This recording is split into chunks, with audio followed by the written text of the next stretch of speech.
আগে কলকাতায় নন্দনে একটা অনুষ্ঠানে গেছিলাম আমরা তিনজনে। অনুষ্ঠান দেখে বেরোনোর পর হিয়া যখন ফটো তুলছে হঠাৎ করেই দেখা একেন বাবুর সঙ্গে। আর তারপর হিয়ার চিৎকারটা শোনো।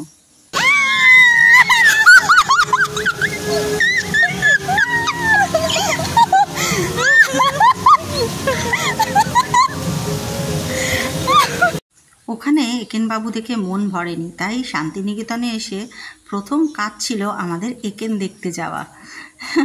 খুব মজা করে তিনজনে একেন দেখতে চলে গেলাম। আসার পরের দিনই সামনেই সিনেমা হল, খুব একটা বেশি দূরে নয়। খুব মজা করে যাচ্ছিলাম আর মনে মনে ভয়ও করছিল টিকিট পাবো তো, কারণ অনলাইনে দেখলাম টিকিট পাওয়ার খুব একটা সম্ভাবনা নেই। কেমন যেন পুরো হল ফাঁকা ফাঁকা লাগছিল, কিন্তু গিয়ে দেখলাম প্রচুর লোক এসছে। আমাদের অসুবিধে নেই, ভাবছিলাম শো ক্যান্সেল হয়ে যাবে, সেটা আর হয়নি।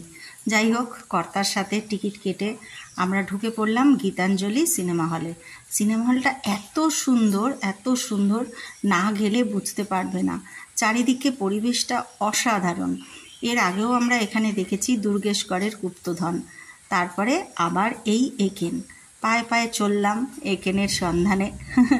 সত্যি এত ভালো লাগছিল। সেদিন হিয়ার সাথে আলাপ হয়েও ভীষণ ভালো লেগেছে। আর তারপর থেকে যেন আরও ইচ্ছে বেড়ে গেছে, আবার কবে একেন দেখব। দৌড়ে দৌড়ে ঢুকছিলাম প্রায় আমরা সবাই, যে শোটা যেন শুরু না হয়ে যায়, কারণ যেতে আমাদের একটু লেটই হয়েছিল। কিন্তু ভাগ্য ভালো শোটা শুরু হয়নি।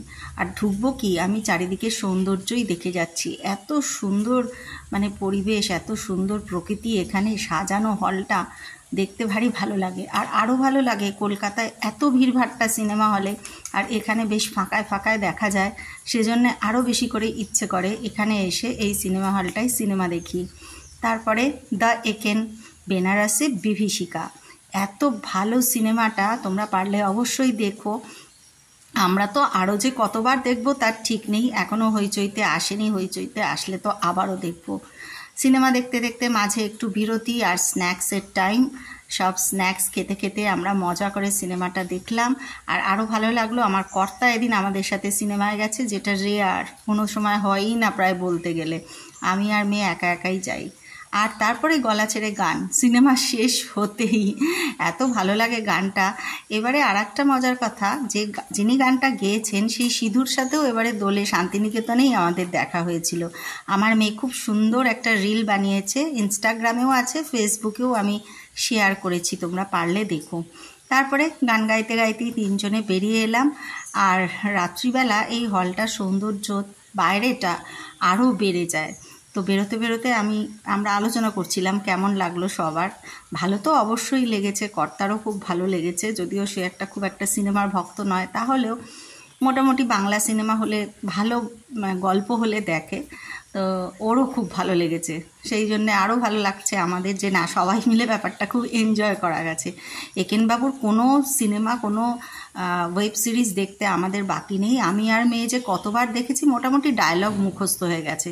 তাও বলছি মেয়েকে, এখনো জানি না, এখনো 3 বার আরো দেখবো, সিরিয়াসলি। সত্যি অসাধারণ লেগেছে। বিশেষত বেনারসে হোলির যে ব্যাপারটা, মাসান হোলি, এত সুন্দর দেখানো হয়েছে। এটা তো গিয়ে দেখা আমাদের পক্ষে প্রায় অসম্ভব। সেটা সিনেমায় এত সুন্দর সিনেমাটোগ্রাফি, সেই সময়টা বিশেষ করে এই সিনেমায় ভীষণ ভীষণ ভালো লেগেছে দেখতে। আর একেনবাবুর তো কোনো কথাই হবে না, এত সুন্দর অভিনয়। উনি যেন একেনবাবু করবেন বলেই আমাদের ফিল্ম ইন্ডাস্ট্রিতে এসেছেন, ওনার জন্যেই একেনবাবু। গল্প পড়তে যত না ভালো লাগে, সিনেমায় অনেক বেশি ভালো লাগে। ডিরেক্টরকে তার জন্য অনেক অনেক ধন্যবাদ। তো আমরা হাসতে হাসতে মজা করতে করতে আবার বাড়ির পথে। খুব মনে থাকবে এই দিনটা।